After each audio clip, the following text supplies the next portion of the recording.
Ćao svima ljudi, dobrodošli u novi klip. Biće kratak klip. Hoću samo da snimim top speed pede.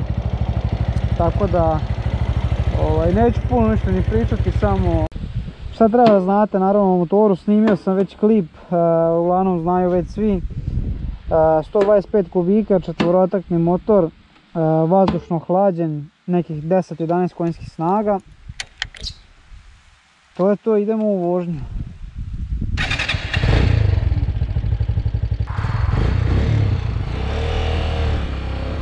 Krećemo ljudi.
Eto ljudi, kao što ste vidjeli, motor je razvio nekih 113 km/h, s tim da ja znam da može brže da ide i mislim da je vetar dosta uticao na brzinu motora, tako da ćemo pokušati još jednom, samo da se okrenemo.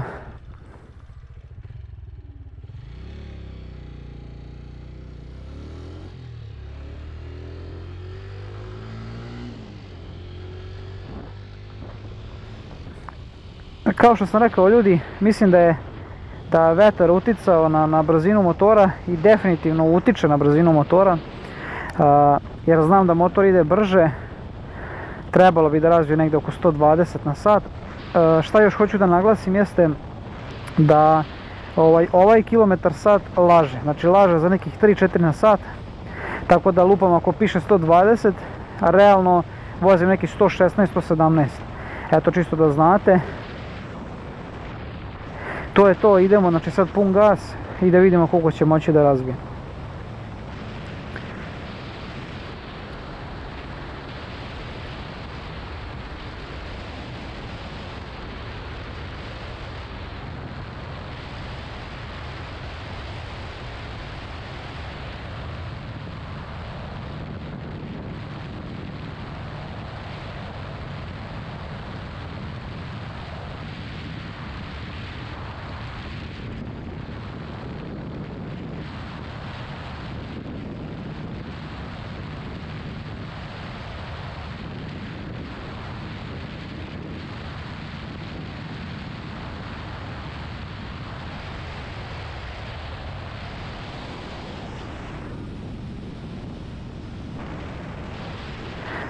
Eto ga ljudi, kao što ste vidjeli, mislim da je razvio neki 123 na sat, tako da to je eto nekih realnih 119-120, s tim da eto, moj drugar kaže da može i malo brže da ide, ali ajde, on je i mršaviji od mene, ja sam malo krupniji, tako da ja sam zadovoljan sa tim kako peda ide i to je to. Ništa ljudi, to bi bilo to za ovaj klip, bio je kratak, ali eto čisto da pokažemo top speed pede. Ako vam se svideo, ostavite like, komentar, šerujte sa svojim drugarima. Uskoro idu novi klipovi, novi vlogovi, tako da ostanite uz kanal, subscribeujte se, a mi se vidimo u nekom od narednih klipova. Ćao ljudi!